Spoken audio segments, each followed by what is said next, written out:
A Valley clinic offers free services to people in need. Why they say it's a win-win for both patients and the community.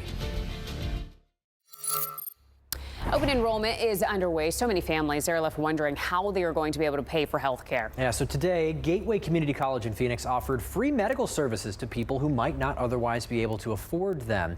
They hosted an event with respiratory and physical therapy services, even ultrasounds. People could get treatment for chronic diseases like cancer, COPD, asthma, diabetes, and so much more.